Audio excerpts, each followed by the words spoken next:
మనలో చేయి వేయక ముందు, ప్రవేశించక ముందు వాక్యానుసారంగా మనల్ని మనం పరీక్షించుకొని యోగ్యమైన రీతిలో తీర్మానం చేసుకొని ప్రభు శరీరంలో రక్తంలో పాలుపంపులు పొందుదాం.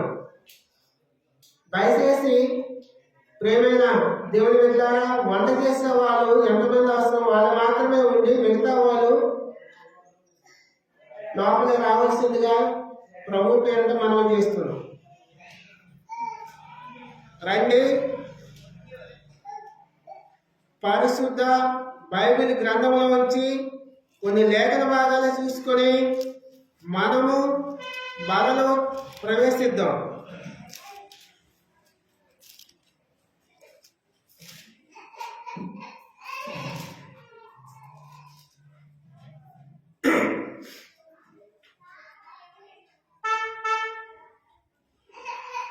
రండి, పరిశుద్ధ బైబిల్ గ్రంథంలో ఉంచి యెహోషువ గ్రంథము 14వ అధ్యాయము 12-13 వచనాలు. యెహోషువ గ్రంథము 14వ అధ్యాయము 12-13 వచనాలు చదువుకుందాం అందరం కలిసి. Page number 188. 14వ అధ్యాయము 12-13 వచనాలు చదువుకుందాం. కాబట్టి అందరం కలిసి చదువుకుందాం బిగ్గరగా. కాబట్టి ఆ దినమున యెహోవా సెలవిచ్చిన ఈ కొండ ప్రదేశమును మాకు దయచేయము. అనాకీయులను ప్రాకారములు గల గొప్ప పట్టణములు అక్కడ ఉన్న సంగతి ఆ దినమున నీకు వినబడెను. యెహోవా నాకు తోడైండని ఎడల యెహోవా సెలవిచ్చినట్లు వారి దేశమును స్వాధీనపరుచుకొందును. ఉపన్య కుమారుడైన ఇశ్రాయేలు దేవుడైన యెహోవా నిండు మనసుతో అనుసరించేవాడు గనుక యెహోషువ అతనికి దీవించి అతని హెబ్రోనును స్వాస్థ్యముగా ఇచ్చాను. చాలు. యెహోషువ గ్రంథములో 14వ అధ్యాయంలో 12-13 వచనాల్లో మనం బాగా గ్రహిస్తే చదువుకుంటే, కాబట్టి ఆ దినమున యెహోవా సెలవిచ్చిన ఈ కొండ ప్రదేశమును నాకు దయచేయము. అనాకీయులు ప్రాకారముల గల గొప్ప పట్టణమును అక్కడ ఉన్న సంగతి ఆ దినమున నీకు వినబడెను. యెహోవా నాకు తోడైండని ఎడల యెహోవా సెలవిచ్చినట్లు వారు దేశమును స్వాధీనపరుచుకుందురు. ఏ దేశం అది? ఏ దేశం అంటే కాలేబు మాట్లాడుతున్నారు. ప్రభువు దేవుడు వాగ్దానం చేసి ఆ కనాను దేశంలో మీకు ఇస్తానని వాగ్దానం చేశాడు అబ్రాహాముతో.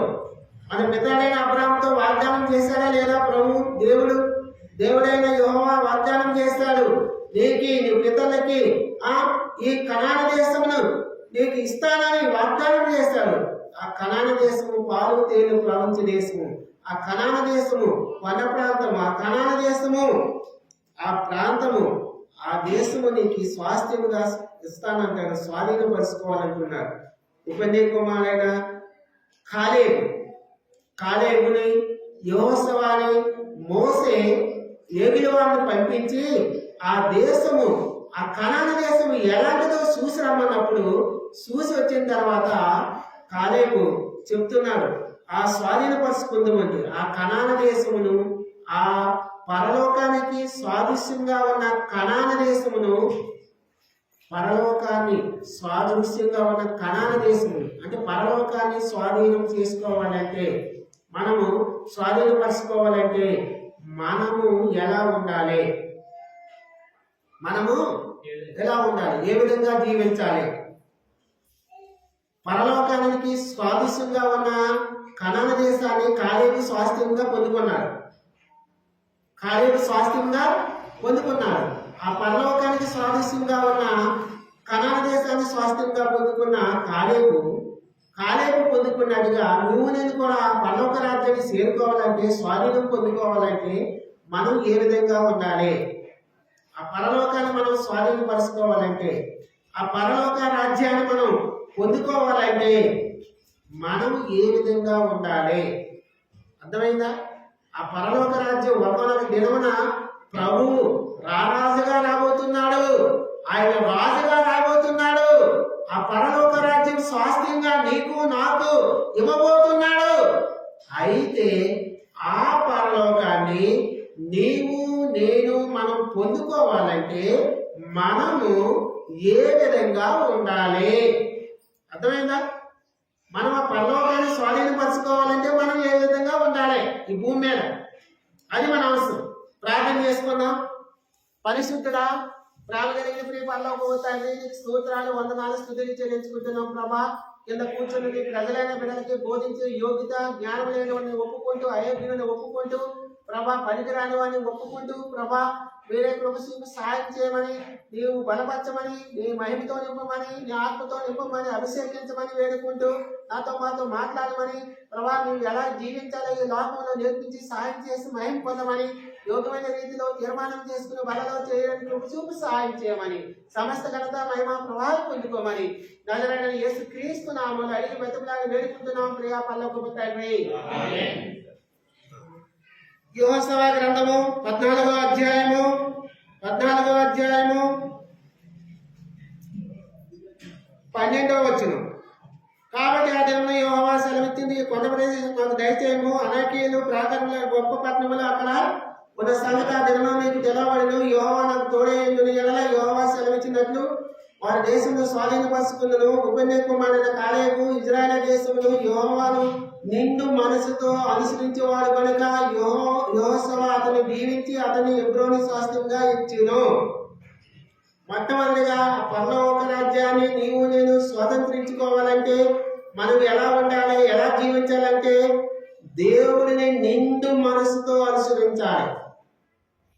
13వ వచనంలో ఉంటది, దేవుడైన యెహోవాను నిండు మనసుతో అనుసరించిన వాడు కనుక. ఎవరు నిండు మనసుతో అనుసరించాడు? కాలేబు. ఎవరు? కాలేబు. నిండు మనసుతో దేవుని మనం అనుసరించాలి. మొట్టమొదటిగా మనము ఎలా అనుసరించాలి దేవుని? నిండు మనసుతో, అంటే సంపూర్ణ మనసుతో, పూర్ణ మనసుతో. నిండు మనసు అంటే నిండుగా ఉండిపోయింది. నిండిపోయింది అంటే ఏంటన్నా? ఖాళీ ఉందనా? ఈ గ్లాసు ఇప్పుడు ఖాళీ ఉందా, ఖాళీ లేదా? ఖాళీ ఉంది. నిండుగా ఉందా? ఖాళీ నిండుగా లేదు. అంటే నిండు మనసు అంటే ఏం లేకపోతే సంపూర్ణంగా, సంపూర్ణ మనసుతో దేవుని వెంబడించాలి. ఎట్లా వెంబడించాలి? కొద్ది కొద్ది కాదు, కొద్ది కొంత లోకము కొంత దేవుడు కాదు. సంపూర్ణంగా దేవుని వెంబడించాలి. సంపూర్ణంగా పరిపూర్ణంగా దేవుని వెంబడించాలి. కొంత లోకంలో కొంత పాపంలో కొంత దేవుల్లో ఉంటే ప్రయోజనం లేదు.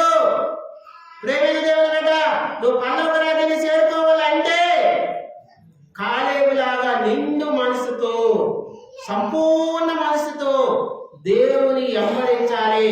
సంపూర్ణ మనసుతో దేవుని అనుసరించాలి. దేవుణ్ణి అనుసరించాలి. దేవుని అనుసరించాలి. అప్పుడు మాత్రమే పరలోక రాజ్యాన్ని స్వతంత్రించుకోగలము. ఆ పరలోక పట్టణాన్ని, ఆ పరలోక మహిమను నీవు నేను, ఆ మహిమ కిరీటము, ఆ కిరీటాలు నీతి కిరీటము, అక్కడ అనేక రకాల కిరీటాలు ఉన్నాయి, అనేక రకాల బహుమానాలు ఉన్నాయి. వాటిని నువ్వు నేను పొందుకోవాలంటే కాలేబులాగా నిండు మనసుతో దేవుణ్ణి అనుసరించాలి. దేవుణ్ణి అనుసరించాలి. అప్పుడు మాత్రమే మనము ఆ పరలోక పట్టణాన్ని స్వాస్థ్యంగా పొందుకోగలుగుతాము. ఆ పరలోక రాజ్యాన్ని స్వాస్థ్యంగా పొందుకోగలుగుతాము. కాలేబు ఎలాగైతే నిండు మనసుతో అనుసరించాడో దేవుణ్ణి, అలాగే నువ్వు నేను కూడా నిండు మనసుతో దేవుణ్ణి అనుసరించాలి. దేవుణ్ణి అనుసరించాలి. అప్పుడు మాత్రమే మనం పొందుకోగలుగుతాము. ఇక్కడ చాలా మంది వ్యక్తులు ఉన్నారు. ఏలియా, ఎలీసా, ఇద్దరు వ్యక్తులు ఉన్నారు. ఇద్దరు ప్రవక్తలు, గొప్ప ప్రవక్తలు. ఏలియా పరలోకపు కొనుకో దినమున ఎలీసా ఏలియాను అనుసరిస్తున్నాడు. 2వ రాజుల గ్రంథం చూడండి. 2వ రాజుల గ్రంథము, రాజుల 2వ గ్రంథము 2:1 చూడండి. 2వ రాజుల గ్రంథము 2వ అధ్యాయము 1వ వచనం. యెహోవా సుడిగాలి చేత ఏలియాను ఆకాశమునకు ఆరోహణం చేయబో కాలమున ఏలియాను ఎలీసాయు కూడా గిల్గాలు నుండి వెళ్ళిచుండగా ఏలియా, యెహోవా నన్ను బేతేలునకు పంపని సెలవిచ్చి ఉన్నాడు గనుక నీవు దయచేసి ఇక్కడే ఉండమని ఎలీసాతో అనెను. ఎలీసా, యెహోవా జీవంతోడు నీ జీవంతోడు నేను నిన్ను విడవనని చెప్పగా వారిద్దరూ బేతేలుకు ప్రయాణం చేసిరి. ఏలియా ఎలీసా. ఏలియాని ఎలీసా అనుసరిస్తున్నాడు. ఏలియా ఎక్కడ ఉంటే ఎలీసా అక్కడికి వెళ్తున్నాడు. అతని వెంబడిస్తున్నాడు. నిండు మనసుతో వెంబడిస్తున్నాడు. నీ జీవంతోడు, నా జీవంతోడు, దేవుని యెహోవా జీవంతోడు. నువ్వు ఎక్కడికి వెళ్తే నేను అక్కడికే వస్తా. నువ్వు బేతేలుకి పోతే బేతేలుకి వస్తా. నువ్వు యోర్దానుకి పోతే యోర్దానుకి వస్తా. నువ్వు ఎరుకోకి పోతే నేను కూడా ఎరుకోకే వస్తా అని ఏలియాని ఎలీసా ప్రవక్త నిండు మనసుతో అనుసరిస్తున్నాడు. అలాగే మోసేని యెహోషువ, కాలేబు కూడా నిండు మనసుతో అనుసరించారు. అందుకే వారు పరలోక రాజ్యానికి స్వాదిష్టంగా ఉన్న కణాన్ని పొందుకోగలిగారు, స్వాస్థ్యంగా చేరుకోగలిగారు. అంటే మనం దేవుని వెంబడించినప్పుడు సగం లోకంలో, సగం సినిమాలో, సగం సీరియల్లో, సగం పాపంలో, సగం అబద్ధంలో అనుసరిస్తే మనం ఆ దేవుని పరలోక రాజ్యాన్ని స్వతంత్రించుకోలేము, పరలోక రాజ్యాన్ని చేరుకోలేము. ప్రేమైన దేవుని బిడ్డారా, ఈ 2025వ సంవత్సరంలో శివర వారంలో, శివర ఆదివారంలో నువ్వు నేను మనమందరం కలిసి నిండు మనసుతో యెహోవాను అనుసరించాలి, దేవుని అనుసరించాలి. కాలేబు ఏ విధంగా అయితే నిండు మనసుతో అనుసరించాడో, ఎలీసా ఏలియాని ఎలాగే నిండు మనసుతో అనుసరించాడో, అట్టి రీతిగా మనం అనుసరిస్తేనే తప్ప ఆ పరలోకాన్ని స్వాధీనంలో స్వతంత్రించుకోము. గెహాజీ ఉన్నాడు. గెహాజీ ఎలీసా తర్వాత, ఏలియా తర్వాత ఎలీసా తర్వాత ఒక గొప్ప ప్రవక్త వాడు గెహాజీ. కానీ గెహాజీ ఆ ఎలీసాని అనుసరించలేకపోయాడు, నిండు మనసుతో అనుసరించలేకపోయాడు. అందువలనే గెహాజీ పాపంలో పడిపోయి కుష్ఠరోగి అయిపోయాడు. ప్రియమైన దేవుని బిడ్డలారా, మనము ఆ పరలోకాన్ని స్వాధీనపరచుకోవాలంటే కాలేబులాగా దేవుణ్ణి నిండు మనసుతో అనుసరించాలి. ఈనాడు మనం ఎలా అనుసరిస్తున్నాం? దేవునికి సంపూర్ణ మనసుతో అనుసరిస్తున్నామా? కొద్ది దేవుడు, కొద్ది లోకము, కొద్ది ఈ పాపమని అనుసరించే వాళ్ళగా ఉన్నామా? అపోస్తలుడైన పౌలు అంటాడు, నేను జీవించుచున్నది నేను కాను, నా యందు నివసించు క్రీస్తే. నేను మంచి పోరాడుతుంది, నా కోసం నీతి కిరీటం దాచబడి ఉన్నది. మంచి పోరాటం పోరాడి దేవుని కోసం నమ్మకంగా సేవ చేసే ఒక భక్తుడు. కాబట్టి ప్రియమైన దేవుని బిడ్డలారా, మనము ఆ స్వాధీనం పరుచుకోవాలంటే పరలోక రాజ్యాన్ని ఒక కాలేబులాగా, ఒక ఎలీసాలాగా, ఒక పౌలులాగా మనం దేవుని నిండు మనసుతో అనుసరించేవారిగా ఉండాలి. నిండు మనసుతో అనుసరించేవారిగా ఉంటేనే తప్ప మనం పరలోక పట్టణాన్ని, ఆ పరలోక పట్టణం రాజ్యంలో ఉన్న మహిమను పొందుకోలేము. అక్కడ ఏడుపు లేదు, దుఃఖం లేదు, వేదన లేదు, ఆకలి లేదు. దేవుడే మహిమతో నిండబడిన రాజ్యం అది. కాబట్టి దాన్ని స్వాధీనం చేసుకోవాలంటే దేవుడు, నువ్వు, నేను నిండు మనసుతో అనుసరించాలి. మొట్టమొదటిగా ఆ పరలోక పట్టణాన్ని మనం స్వాధీనపరచుకోవాలంటే మొట్టమొదటిగా మన జీవితం ఎలా ఉండాలి? నిండు మనసుతో మనం అనుసరించాలి, దేవుణ్ణి అనుసరించాలి. లోకాన్ని అనుసరించకూడదు, లోకంలో పాపాన్ని అనుసరించకూడదు, లోకంలో ఉన్న వ్యక్తుల్ని అనుసరించకూడదు, లోకంలో ఉన్న శక్తుల్ని అనుసరించకూడదు. దేవుణ్ణి అనుసరించాలి నిండు మనసుతో. మొట్టమొదటిగా. రెండవదిగా చూద్దాం రండి. రెండవదిగా యెహోషువ గ్రంథము 14వ అధ్యాయము, యెహోషువ గ్రంథము 14వ అధ్యాయము 12వ వచనం. గట్టిగా చదవండి. కాబట్టి ఆ దినమున యెహోవా సెలవిచ్చిన ఈ కొండ ప్రదేశమును నాకు దయచేయము, అనాకీయులను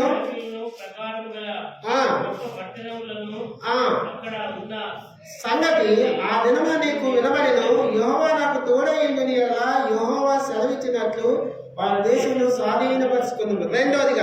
రెండోదిగా మనము ఆ పరలోక పట్టణాన్ని స్వాధీనపరచుకోవాలంటే మనము అనాకీయులు అని వాడబడిన చూడండి. 12వ వచనములో అనాకీయులు అని ఉంది.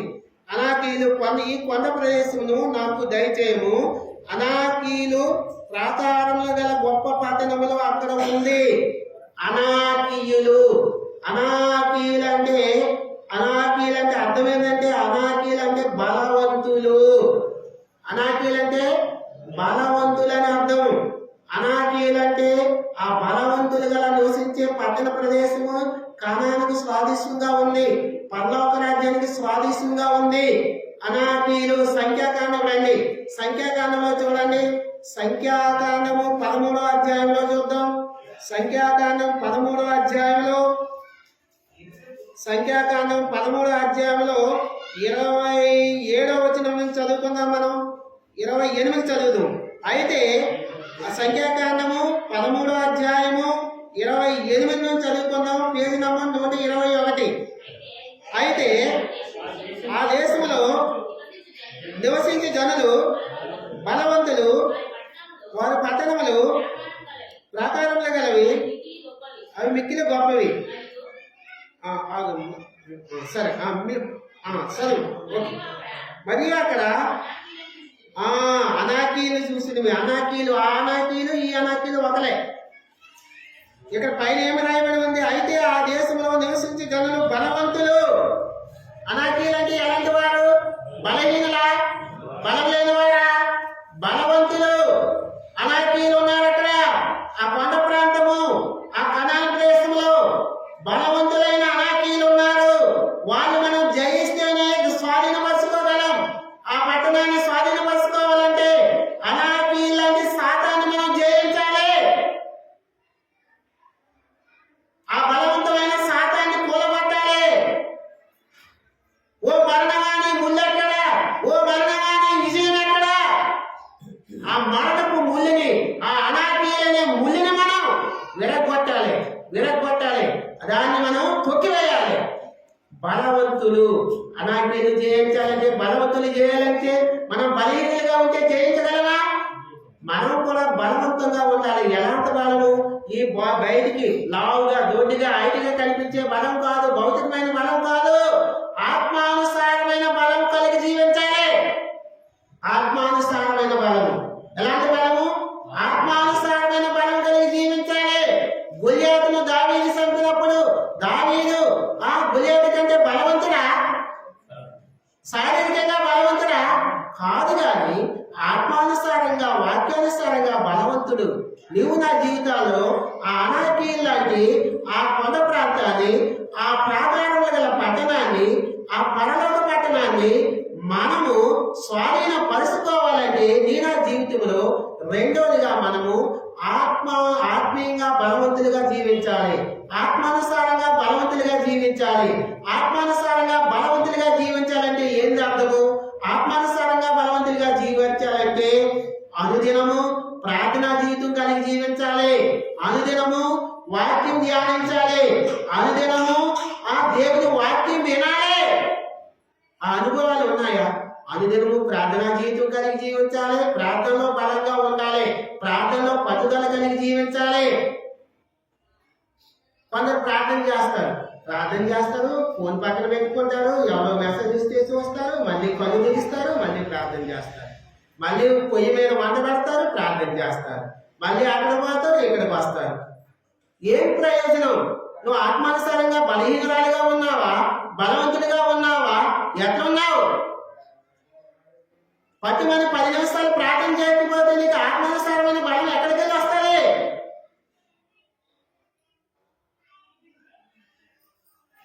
దేవుని సన్నిధిలో మోకరించావంటే నీ కష్టము, నీ దుఃఖము, నీ మనోవేదన మొత్తం ఆయన తీసేయాలంటే నువ్వు సంపూర్ణంగా దానిపైన దృష్టి ఉంచి ప్రార్థన చేయాలి. ఆసక్తి కలిగి ప్రార్థన చేయాలి. దేవుడు నా పక్షాన నిలిచి నాకు మేలు చేస్తాడు అని విశ్వాసం కలిగి ప్రార్థన చేయాలి. ఆత్మానుసారంగా బలవంతంగా నువ్వు తయారవ్వాలి. అనుదినము వాక్యం ద్వారా నువ్వు విశ్వాసం పొందుకోవాలి. వాక్యం ధ్యానించాలి. అప్పుడే పరలోక రాజ్యాన్ని స్వాతంత్రించుకుంటావు. పరలోక పట్టణాన్ని స్వాతంత్రించుకుంటావు. ప్రియమైన దేవుని బిడ్డ, నీ ఆత్మీయ జీవితం ఎట్లా ఉంది? సరి చేసుకో. నీ ఆత్మానుసారమైన జీవితం బలంగా ఉన్నావా? బలహీనంగా ఉన్నావా? ఎట్లున్నావు ఈ దినం? నువ్వు బలవంతంగా ఉంటే, ఆ అనాకీని జయించాలంటే బలహీనురాలుగా ఉంటే, ఆ సాతాన్ని జయించాలంటే బలహీనురాలుగా ఉంటే మనం జయించలేము, ఆ పరలోక రాజ్యానికి పోలేము. ఆ సాతాన్ని పారదోలాలంటే, ఆ సాతాన్ని పడగొట్టాలంటే, అనాకీలు లాంటి బలవంతులు మనం జయించాలంటే మన ఆత్మానుసారంగా బలంగా ఉండాలి, ఆత్మానుసారంగా బలమైన జీవితం జీవించాలి. అప్పుడు మాత్రమే మనము వాటిని జయించే పరలోక రాజ్యాన్ని స్వాతంత్రించుకోగలం.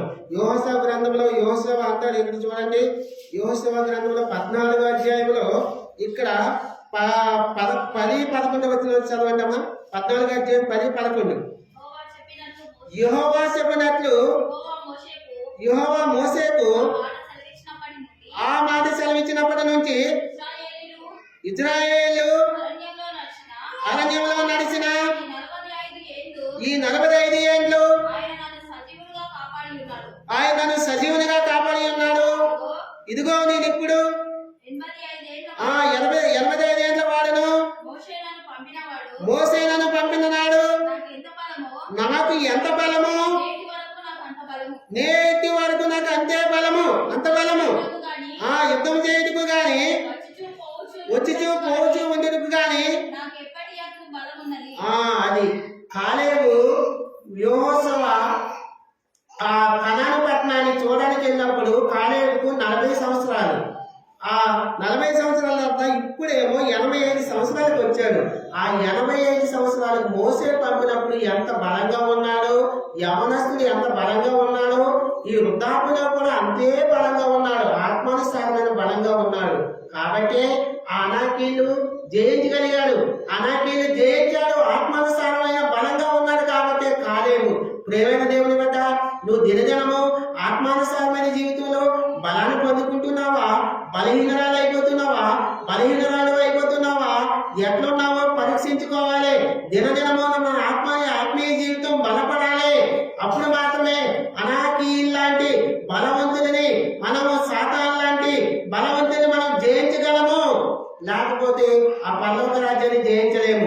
మనం ఆ పరలోక రాజ్యాన్ని స్వాతంత్రించుకోవాలంటే మొట్టమొదటిగా మనం ఎలా ఉండాలి? నిండు మనసుతో యెహోవాను అనుసరించాలి, నిండు మనసుతో యెహోవాని అనుసరించే వారిగా ఉండాలి. రెండవదిగా ఆత్మానుసారంగా బలవంతులుగా జీవించాలి. మూడవదికి యెహోషువ గ్రంథము 14వ అధ్యాయము 13వ వచనం చదవండి. యెఫున్నె కుమారుడైన కాలేబు ఇశ్రాయేలు దేవుడైన యెహోవాను నిండు మనసుతో అనుసరించేవాడు కనుక యెహోషువ అతన్ని దీవించి అతనికి హెబ్రోనును స్వాస్థ్యముగా ఇచ్చెను. చాలు. హెబ్రోను అంటే ఏంటి? హెబ్రోను అంటే సావాసము. హెబ్రోను అంటే ఏందమ్మా? సావాసము. నువ్వు సావాసము ఎవరితో ఉంది? నువ్వు పరలోక రాజ్యాన్ని చేరుకోవాలంటే, స్వాధీనపరుచుకోవాలంటే కాలేబైతే హెబ్రోనుతో స్వాస్థ్యంగా పొందుకొని సావాసం కలిగి జీవిస్తున్నాడు, దేవునితో సావాసం కలిగి జీవిస్తున్నాడు. కాలేబు తన జీవితంలో దేవునితో సావాసం కలిగి జీవిస్తున్నాడు. నీవు నేను కూడా ఆ పరలోక రాజ్యాన్ని స్వాధీనపరుచుకోవాలంటే దేవునితో సావాసం కలిగి జీవించాలి. మూడోదిగా మొట్టమొదటిగా మనం నిండు మనసుతో ఆయన అనుసరించే వారిగా ఉండాలి. రెండవదిగా మనము ఆత్మానుసారంగా బలవంతులుగా జీవించాలి. మూడవదిగా మనము దేవునితో సావాసం కలిగి జీవించాలి. మన సావాసం ఎవరితో ఉంది? లోకంతో సావాసం చేస్తున్నామా? పాపంతో సావాసం చేస్తున్నామా? ఎవరితో సావాసం? ఒక్కొక్కరితో సావాసం చేస్తారు. కొందరేమో సినిమాతో సావాసం కలిగి జీవిస్తున్నారు. దేవుని బిడ్డలే పేరుకి సినిమాతో సావాసం ఉండాలి. కొందరేమో దేవుని బిడ్డలే పేరుకి సీరియల్తో సావాసం ఉండాలి. కొందరేమో యవనస్తులు దేవుని బిడ్డలే, యవనస్తులే, మందిరానికి వస్తాడు, బాప్టిజం తీసుకుంటాడు, పాపాలు క్షమించబడ్డాయి అంటాడు, మనలో పాలు పొందుతాడు. కానీ సెల్ ఫోన్తో సావాసం, బాగా సావాసం. ఏది అవసరం మనకి అంతవరకే ఉండాలి. సెల్ ఫోన్ చేయాలి మనకు అవసరమైన చూడడానికి. లేనిపోని సెల్ ఫోన్, లేనిపోని పనికిమాల యాపలు, లేనిపోని అసభ్యకరమైన చూసుడు, అసభ్యకరమైన కార్యాలు. దేంతో నీ సావాసము? సెల్ ఫోన్తో సావాసమా? ఆన్లైన్ గేమ్స్తో సావాసమా? అసాంఘిక కార్యాలపైన సావాసమా, సినిమాలతో సావాసమా, సీరియల్తో సావాసమా, లేదా లోకం అనే పాపంతో సావాసమా? ఈ పాపము, ఈ లోకములో శరీరాశ, నేత్రాశ, జీవకుడంబము. ఒక్కొక్కరు శరీరాశలో సావాసం చేస్తారు, లోకాశంలో సావాసం చేస్తారు. నాకు అది కావాలి, ఇది కావాలి, ఇది నాకు దేవుడు ఇవ్వలేదు. ఇస్తాడు. ఓ తమ్ముడా, ఓ తల్లి, ఓ చెల్లి, దేవుడు నీకు కావలసినవన్నీ ఇస్తాడు, సమకూరుస్తాడు. ఎప్పుడో తెలుసా? నువ్వు తనతో సావాసం కలిగి జీవించాలి. మన సావాసం తనతో ఉండాలి. తనతో మన సావాసం కలిగి జీవిస్తే నీకు ఏది కావాలో అడక్క ముందే మన అక్కను ఎరిగిన దేవుడు ఆయన. తనతో సావాసం కలిగి జీవిస్తున్నావా? ఈ లోక స్నేహితులతో సావాసం కలిగి జీవిస్తున్నావా? వ్యర్థమైన వాడితో సావాసం కలిగి జీవిస్తున్నావా? మనం దేనితో సావాసం కలిగి జీవించాలో రండి ఒకసారి. అపోస్తుల కార్యాలు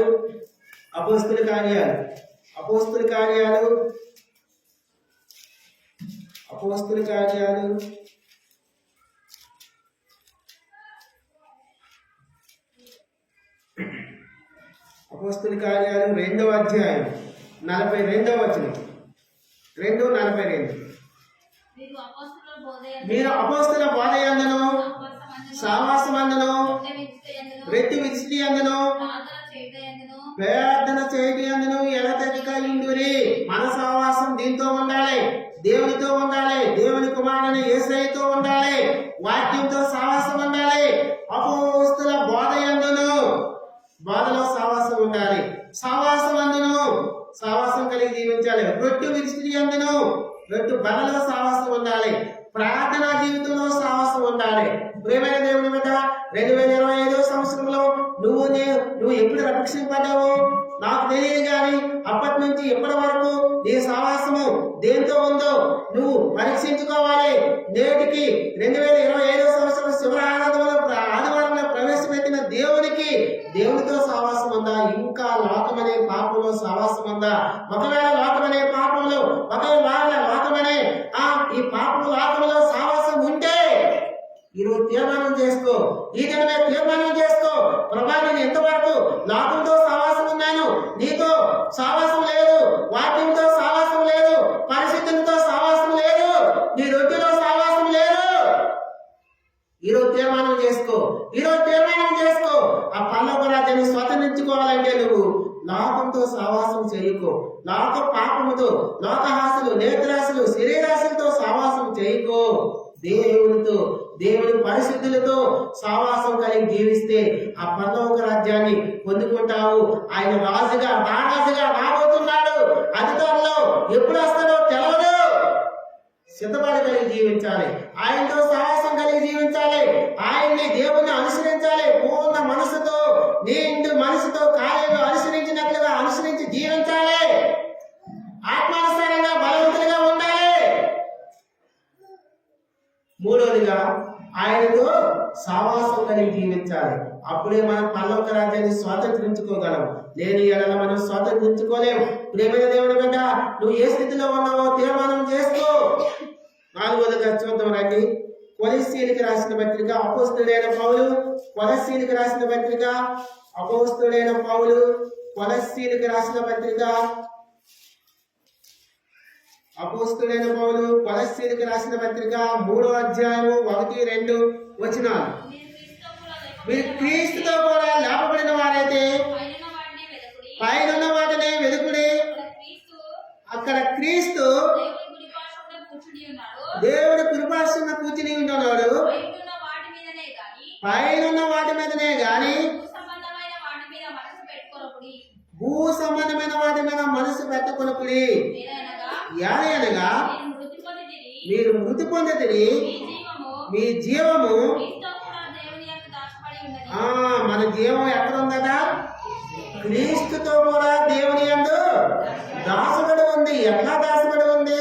మనం ఎప్పుడైతే పాపాలు ఒప్పుకొని మానసు పొంది బాప్తిసం తీసుకున్నామో, నీళ్ళ సాక్ష్యం ద్వారా బాప్తిసం పొందామో, అప్పటి నుంచి మన జీవము క్రీస్తుతో ఉంది దాసబడి. నా జీవము క్రీస్తులో దాసబడి ఉంది. కాబట్టి మనము ఆ క్రీస్తు యొక్క జీవాన్ని పొందుకోవాలంటే, మనము మృతి పొందకుండా, మన ఆత్మ మృతి పొందకుండా ఉండాలంటే భౌతికమైన మృతి కాదండి, ఆత్మ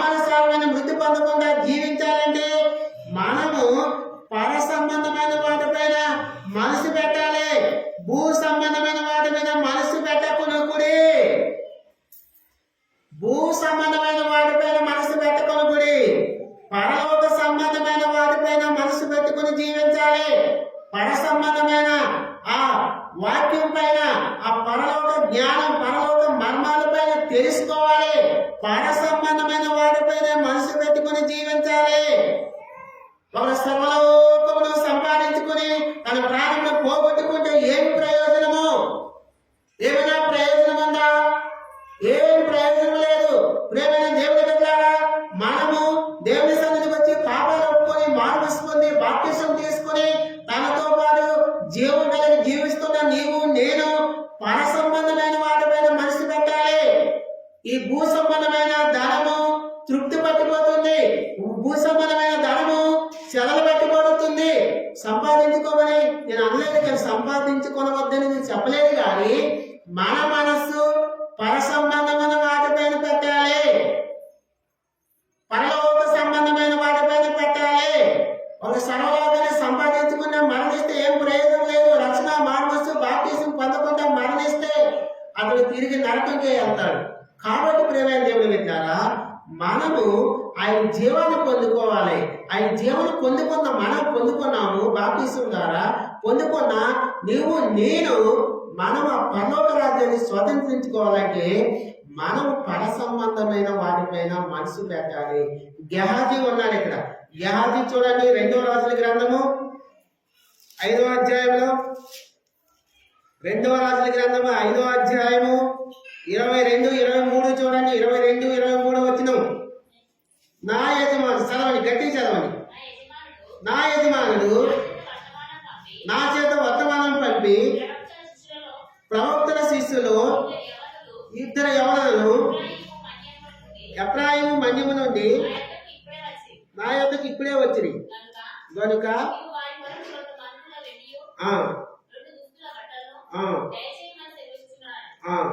ఇక్కడ చూడండి, గెహాజీ మనసు బట్టల పైన, వెండి పైన, ధనం పైన ఉంది. అప్పుడు చాలక అప్పుడు ఎలీసా అడుగుతాడు. ఎలీసా ప్రవక్త ఎక్కడంటే ఎన్నో వచ్చినంటే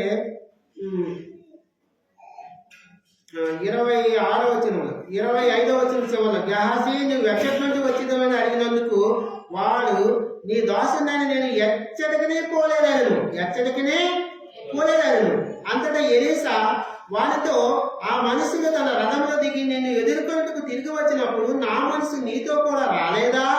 ద్రవ్యములకు, వస్త్రములకు, ఒలివు చెట్ల తోటలకు, ద్రాక్ష తోటలకు, గొర్రెలకు, ఎడ్లను, దాసదాసీలను సంపాదించుకుంటే ఇది సమయమా? ఇదే సమయమా? గెహాజీ, నువ్వు వస్త్రాల కోసము, దాసదాసీల కోసము, బట్టల కోసము, వెండి బంగారాల కోసము సంపాదించుకునే సమయమా ఇది? భూలోక సంబంధమైన వాటి గురించి ఎందుకు వెతుకుతున్నావు? పరలోక సంబంధమైన వాటిపైన మనసు పెట్టు. పర సంబంధిగా నువ్వు జీవించు. నువ్వు ఈ లోక సంబంధము కాదు. ఈ లోకంలో కొన్నాళ్ళు నువ్వు జీవిస్తావు. నువ్వు ఎక్కడికంటే నీ ఆత్మ వచ్చిందో ఆ పరలోక రాజ్యానికి అక్కడికి వెళ్ళాలి. కాబట్టి పర సంబంధమైన వాటిపైన మనసు పెట్టి గెహాజీ అని హెచ్చరించినా సరే, గెహాజీ ఆ లోక సంబంధమైన వాటిపైన మనసు పెట్టి నష్టపోయాడు. కుష్ఠిరోగి అయిపోయాడు. కుటుంబం మొత్తం కుష్ఠిరోగి అయిపోయారు. పాపం అనే కుష్ఠు అంటుకుంది. ప్రియమైన దేవుని బిడ్డలారా, అలాగే ఇస్కరియోతు యూదా చూడండి, తన శిష్యుడే, యేసుక్రీస్తు ప్రభువారి శిష్యుడే 30 వెండి నాణాలకి ప్రభువుని అమ్మేశాడు. ప్రభువు అమ్మేసి భ్రష్టుడైపోయాడు, నశించిపోయాడు, నాశనం అయిపోయాడు.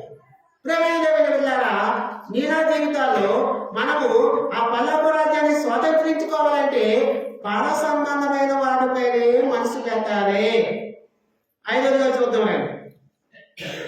5వదిగా సామెతల గ్రంథము 16వ అధ్యాయము, సామెతల గ్రంథం 16వ అధ్యాయము, సామెతలు 16వ అధ్యాయము 32వ వచనం. పరాక్రమశాలి కంటే దీర్ఘశాంతం గలవాడు శ్రేష్ఠుడు. పట్టణము పట్టుకుని వాని కంటే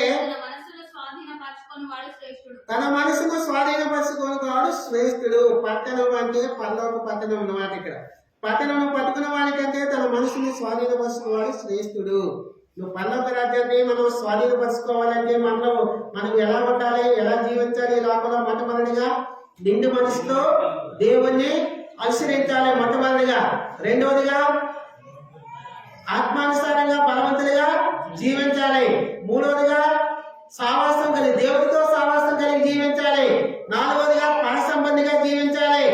ఐదవదిగా దీర్ఘశాంతం కలిగి జీవించాలి. దీర్ఘశాంతము, మన దేవుడు ఎలాంటి వాడు? తండ్రి దీర్ఘశాంతుడు. తండ్రి ఎలాంటి వ్యక్తి?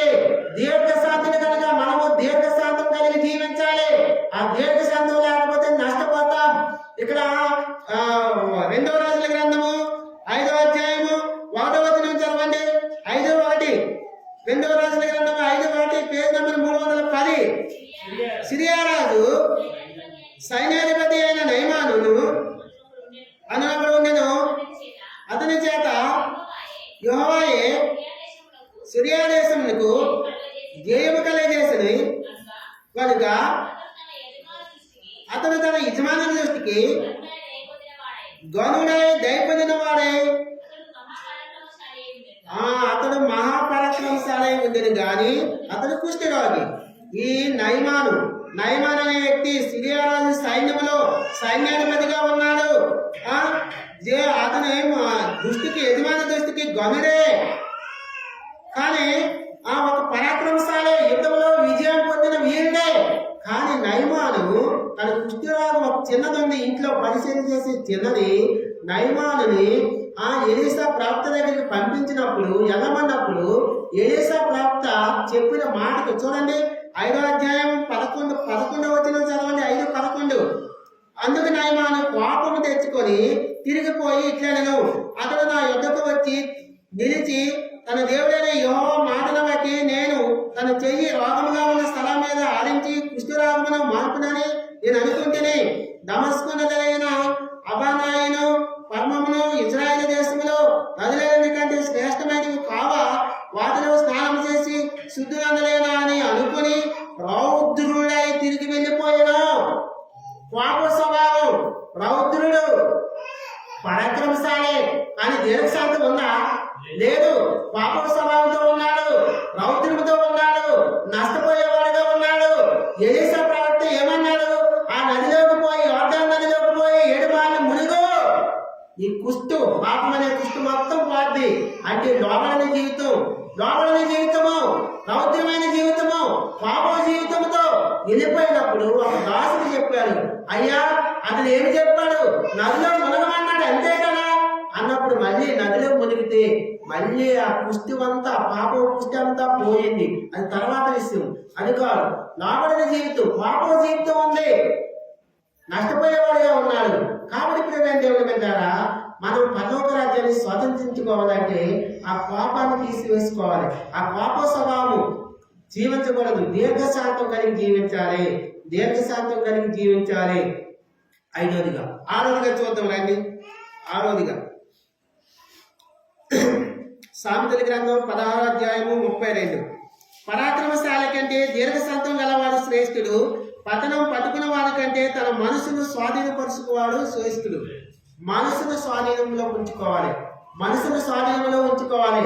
6వదిగా మనం పరలోక రాజ్యాన్ని స్వాతంత్రించుకోవాలంటే మనసుని స్వాధీనంలో ఉంచుకోవాలి. ఇక్కడ ఈ నయమాను కూడా మనసుని స్వాధీనంలో ఉంచుకోవడం లేదు, అదుపు తప్పిపోయాడు. ఎలీసా ప్రవక్త పైన కోపగించుకుంటున్నాడు, సనుక్కుంటున్నాడు, గొనుక్కుంటున్నాడు. మనసును స్వాధీనంలో ఉంచుకోవాలి. మనసును స్వాధీనంలో ఉంచుకున్న వ్యక్తి ప్రపంచాన్ని జయిస్తాడట. ఆ ప్రపంచాన్ని జయించి అంటే ఆ మనసుని స్వాధీనంలో ఉంచుకుంటే పరలోక రాజ్యాన్ని జయిస్తాం, పరలోక రాజ్యాన్ని స్వాస్థ్యంగా పొందుకుంటాం. ప్రియమైన దేవుని బిడ్డలారా, యోసేపు చూడండి. యోసేపు పోతీఫరు ఇంట్లో పని చేస్తున్నాడు, ఒక అధికారిగా ఉన్నాడు. పోతీఫరు ఇంట్లో ఉన్నాడు. పోతీఫరు ఇంట్లో యోసేపు ఉన్నప్పుడు పోతీఫరు భార్య యోసేపు పైన కన్నేసి యోసేపుతో పాపం చేయాలని యోసేపుతో అనుదినం మాట్లాడుతుంది. మా ఇంట్లో ఎవరు లేరు, రా నాతో పాపం చేయి అన్నప్పుడు నిండి యవ్వనస్తుడు ఒక యజమానురాలే తన్ని పాపంలో పడివేయాలని చూసినప్పుడు, ఆమె నా ఇష్ట ప్రకారం నాతో పాపం చేయన్నప్పుడు ఒక యవ్వనస్తుడై ఉన్న యోసేపు తన మనసుని స్వాధీనంలో ఉంచుకున్నాడు. తన మనసుని స్వాధీనంలో ఉంచుకున్నాడు. ఎంత గొప్ప, ఎంత కష్టతరమైన పని అది. అందుకే యోసేపు తన జీవితంలో ఆశీర్వాదకరమైన జీవితము, ఒక ఐగుప్తు అంతటిపైన ఒక ప్రధానిగా, ఒక అధికారిగా, ఉన్నతమైన స్థితిలో దేవుడు నిలబెట్టాడంటే తన మనసుని స్వాధీనంలో ఉంచుకున్నాడు. ఆ పాపం జోలికి పోక, ఆ పాపం అంటుకోక, ఆ పాపం అనే డాగులో తను అంటుకోలేకుండా పవిత్రంగా తన శరీరాన్ని కాపాడుకున్నాడు. ఈ దేహము మంద కాదు, దేవునిది. ఇది దేవునికి ఆలయమైనది. మన శరీరం మన దేవుని ఆలయం పవిత్రంగా ఉంచుకుంటామా, అపవిత్రంగా ఉంచుకుంటామా? ఈ దేహము దేవునిది, దేవునికి ఆలయమైనది. ఈ దేహాన్ని పవిత్రంగా, పరిశుద్ధంగా ఉంచుకోవాలి. దేవుడు పరిశుద్ధుడు కనుక మనము పరిశుద్ధులుగా ఉండాలి. యోసేపు తన జీవితంలో యవన కాలంలో యవనిత్యంలో కూరుకుపోలేదు. యవన కాలంలో తన మనసును స్వాధీనంలో ఉంచుకున్నాడు. ఈయనను ఎంతో మంది యవనస్తులు ఏదితో, వయసులో సంబంధం లేదు. ఈ లోకం అనే పాపంలో ఎంతమంది పడిపోవడం లేదు. ఈ లోకం అనే బురద ఎంతమంది అంటించుకోవడం లేదు. సెల్ ఫోన్లో చూడండి, సినిమాలో చూడండి, అనేక రకాల ఈ లోకపరమైన పేపర్లో చూడండి. దినము ఎన్ని అత్యాచారాలు, ఇన్ని రకాల అసాంఘిక కార్యాలు, పాపపు కార్యాలు, చిన్నపిల్లల పైన, పెద్దవాళ్ళ పైన, తల్లిదండ్రుల పైన, అక్రమ సంబంధాలు, వ్యభిచార సంబంధాలు. ప్రియమైన దేవుని బిడ్డలారా, మనం పరలోక రాజ్యాన్ని స్వాతంత్రించుకోవాలంటే యోసేపు ఎలాగైతే మనసుని స్వాధీనంలో ఉంచుకుని జయించాడు, పరలోక రాజ్యాన్ని స్వాతంత్రించుకున్నాడు.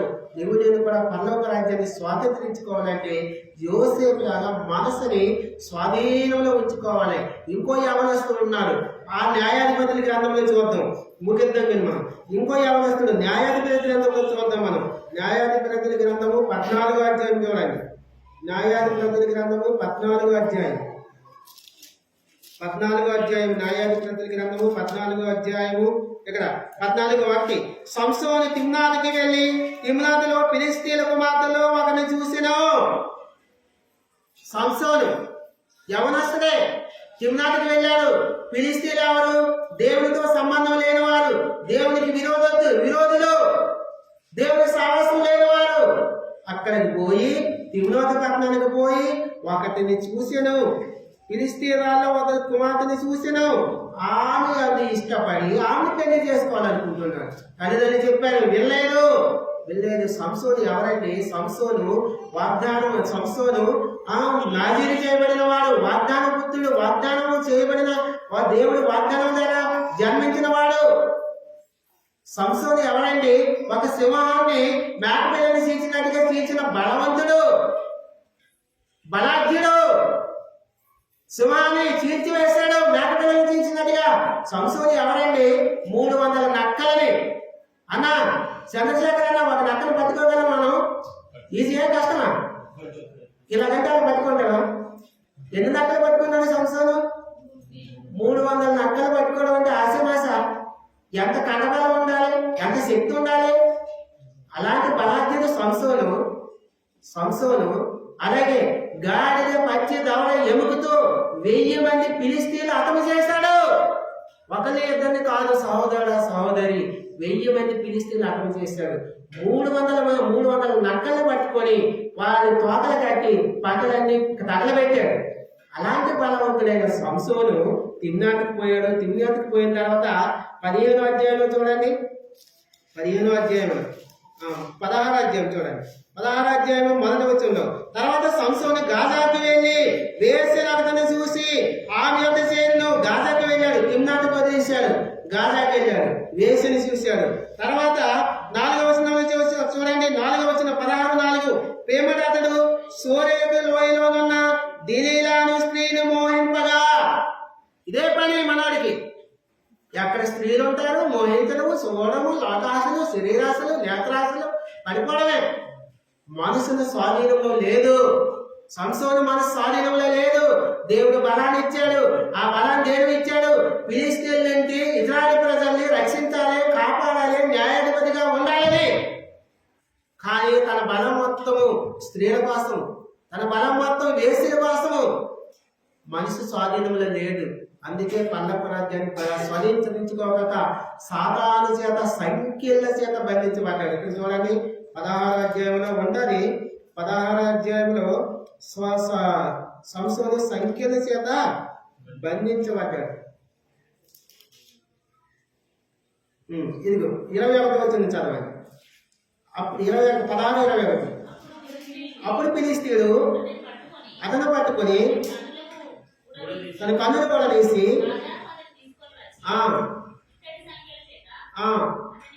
అది ఇతర సంఖ్యల చేత బంధకాల్లో బంధించబడ్డాడు. ఎందుకు బంధకాల్లో బంధించబడ్డాడు? దేవుని మాటకు లోపం లేదు, పరిశుద్ధత లేదు, అపవిత్రమైన జీవితము, లోకమనే పాపంలో జారిపోయాడు, నేత్రాశలు శరీరాశలు పడిపోయాడు, దేవుని ఇష్టానుసారంగా దేవుని సిద్ధానుసారంగా జీవించలేదు, తన ఇష్ట ప్రకారం లోకానుసారంగా జీవించాడు, మనసుని స్వాధీనంలో ఉంచుకోలేదు. అందుకే సంఖ్యల చేత బంధించబడ్డాడు. పళ్ళు కూడా పీకేశాడు. లాభమేంది? ప్రేమైన దేవుని బిడ్డ, నిన్ను నన్ను దేవుడు ఆ పరలోక రాజ్యంలో ఉంచాలని, ఆ పరలోక పట్టాన్ని మనం కాలేబులాగా స్వాధీనించుకోవాలని, మనం కూడా స్వాధీనపరచుకోవాలంటే యోసేపులాగా కాలేబులాగా మనము మనసుని స్వాధీనంలో ఉంచుకోవాలి. మన మనసు దేవుని స్వాధీనంలో ఉండాలి. మన మనసు సెల్ ఫోన్ స్వాధీనంలో ఉండొద్దు. మన మనసు లోకమనే పాపం స్వాధీనంలో ఉండొద్దు. మన మనసు దేవుని స్వాధీనంలోకి అప్పచెప్తే మన పరలోక రాజ్యాన్ని స్వాధీనించుకున్నాం. చివరిగా ఒక మాట చూసి మనం బలలో ప్రవేశిద్దాం.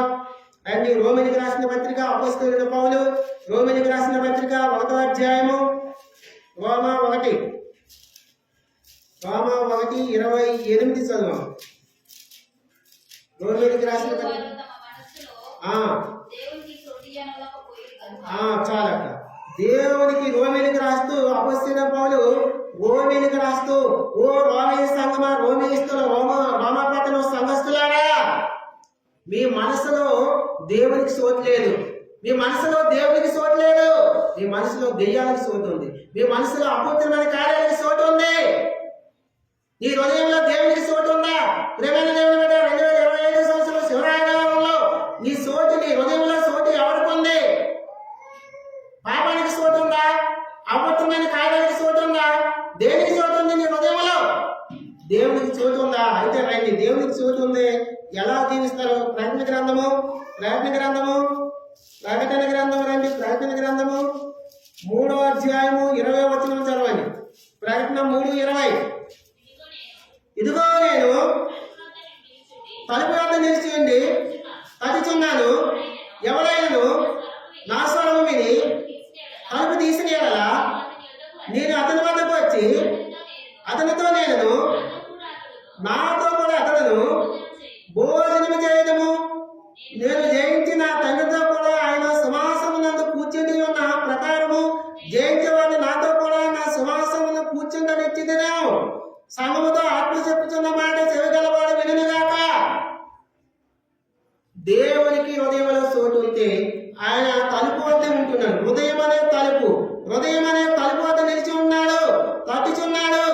ఎవడైతే నా స్వరము విని తలుపు తీసిన యెడల హృదయం అనే హృదయంలోకి దేవా నీ పాపిని నా హృదయంలోకి నువ్వు రా అని యేసుక్రీస్తు ప్రభువారు ఆహ్వానిస్తాడు. ఆ హృదయంలోకి దేవుడు నివసించి వచ్చి నీ పాపాలన్నీ తీసివేసి పరిశుద్ధపరిచి పవిత్రపరిచి ఆయనతో నీకు భోజన సహవాసం. ఏ సహవాసము? భోజన సహవాసము. అంత మాత్రమే కాదు, ఆ పరలోక రాజ్యంలో యుగాలు నిలిసే ధన్యత ఇవ్వబోతున్నాడు. ఈ రోజు ఇక్కడ కూర్చున్న మన హృదయంలో ఆయనకు చోటు ఉందా? ఆయనకు చోటు ఉంటే మన పరలోక రాజ్యంలో ధన్యకరమైన జీవితం పరలోక రాజ్యంలో ఉంటాం. ఆయన చోటు లేకపోతే ఇదే తగిన సమయము, ఇదే అశ్రద్ధ చేయొద్దు, ఆలస్యం చేయొద్దు. ప్రభా నేను పాపనై ఉన్నాను, ఈ దినము నా హృదయం అనే తలుపు వద్ద నువ్వు నిల్చున్నావు కదా, నిన్ను ఆహ్వానిస్తున్నాను, నా హృదయంలో ప్రవేశించి నాలోకి రా. ఆహ్వానిస్తావా? ఆయన వస్తాడు, ఆయన సిద్ధంగా ఉన్నాడు, ఆయన హృదయం అనే తలుపు దగ్గర నిల్చొని ఉన్నాడు. కానీ ఒక్కటే ఉంటే మనం ఆహ్వానించాలి. ప్రభా నేను పాపినయ్యా, నా కోసం, నా పాపాల కోసం, నా అపరాధాల కోసం, నా దోషాల కోసం నువ్వు మరణించి కలవరిశిలో రక్తం కాచి మరణించి తిరిగి లేచావు. నన్ను క్షమించడం కోసం, నన్ను విమోచన విడుదల కలిగించి ఆ పరలోక రాజ్యంలోకి నన్ను ప్రవేశింపజేయడం కోసము నువ్వు ఈ లోకానికి వచ్చావు. నువ్వు రిక్తుడైపోయావు, రిక్తుడిగా వచ్చావు. నువ్వు లేత మొక్క వలె ఉన్న నీ శరీరాన్ని నలగొట్టుకున్నావయ్యా. లేత మొక్కవి నువ్వు. లేత మొక్క ఇలా పట్టుకుంటే ఏమవుద్దన్నా? తొగడ అయిపోద్ది, పచ్చి అయిపోద్దా? అలాంటి తన శరీరాన్ని నలగొట్టుకున్నాడు. ఎందుకో తెలుసా? మన దోషాల కోసం, మన పాపాల కోసం, మన అపరాధాల కోసం. ప్రభువా నా కోసం నువ్వు లేత మొక్క వలె ఈ లోకానికి వచ్చావయ్యా. నా కోసం నిందలు భరించావు, నా కోసం దోషాలు అపరాధాలు భరించావు. ఆ పాపపు పత్రాన్ని సించివేశావు. ఇదిగో నేను నా హృదయంలో నీకు శోధిస్తున్నా. నా హృదయంలో నువ్వు రా, నా పాపాలకు క్షమించు. నేను పాపని ఒప్పుకుంటే ఆయన రావడానికి సిద్ధంగా ఉన్నాడు. నీ హృదయంలో ఆయన ఉంటే పరిశుద్ధపరిచి పవిత్రపరిచి నీకు పరలోక రాజ్యంలో ఆయనతో భోజన సావాసం, ఆ పెండ్లి విందులో, పరలోక విందులో నువ్వు పాల్గొంటావు. భోజన సావాసం కలిగి జీవిస్తాము. నిత్యము యుగాలు జీవించే ధన్యత ఆయన కలిగించబోతున్నాడు. ప్రేమైన దేవుని బిడ్డ, మనం ఎన్నో వాక్యం ప్రకారము మనము ఆ పరలోక రాజ్యాన్ని స్వాతంత్రించుకునే స్థితిలో ఉన్నామా, లేదా ఎక్కడ తప్పిపోయాము, ఎక్కడ జారిపోయాము? యోసేపు లాగా మనసుని స్వాధీనంలో ఉంచుకున్నామా, లేదా సంవత్సరం లాగా మనసుని స్వాధీనంలో ఉంచుకోక జారిపోయామా? ఏ విషయంలో జారిపోయాము, ఎక్కడ సరిపోయాము, ఎక్కడ పడిపోయాము? ఆత్మానుసార జీవితంలో బలంగా ఉన్నామా, బలహీనంగా ఉన్నామా? దేవుని నిండు మనసుతో ఎమ్మడిస్తున్నామా, అనుసరిస్తున్నామా? కాలేబు వలె నిండు మనసుతో దేవుని అనుసరించే వారిగా ఉన్నామా? సరి చేసుకోవాలి. ఈ లోకంలో సావాసం కలిగి జీవిస్తున్నామా, దేవునితో సావాసం కలిగి జీవిస్తున్నామా? సరి చేసుకొని మనం తీర్మానం చేసుకొని మనం బలలో యోగ్యమైన రీతిలో పాలుభూములు పొందుకోవాలి. చివరిగా జ్ఞాపం చేస్తున్నా, మనం ఆ పరలోక రాజ్యాన్ని స్వాతంత్రించుకోవాలంటే మనం ఈ లోకంలో ఎలా జీవించాలి? మొట్టమొదటి ఎలా జీవించాలి? నిండు మనసుతో దేవుని అనుసరించే వారిగా ఉండాలి. రెండవదిగా ఆత్మానుసారంగా బలంగా జీవించాలి, బలంగా ఉండాలి. మూడవదిగా దేవునితో సావాసం కలిగి జీవించాలి. నాలుగవదిగా పరసంబంధమైన వాటిపైనే మనసు పెట్టాలి. ఐదవదిగా దీర్ఘశాంతం కలిగి జీవించాలి. ఆరవదిగా మనసుని స్వాధీనంలో ఉంచుకున్న యోసేపు ఏ స్థితిలో ఉన్నాడు? మనసుని స్వాధీనంలో ఉంచుకోక జారిపోయి పడిపోయిన సంసోను ఏ విధంగా ఉన్నాడు గుర్తు తెచ్చుకో. ఏడవదిగా దేవునికి హృదయములో దేవునికి చోటు ఉందా? లోకమనే పాపానికి చోటు ఉందా? తావుడికి చోటు ఉందా? లోకమనే అసాంఘిక కార్యానికి చోటు ఉందా? ఎవరికి చోటు ఉంది? అక్రమ సంబంధానికి చోటు ఉందా? ప్రియమైన దేవుని బిడ్డ, సరి చేసుకో. నీ హృదయంలో చోటు ఎవరికి ఉంది?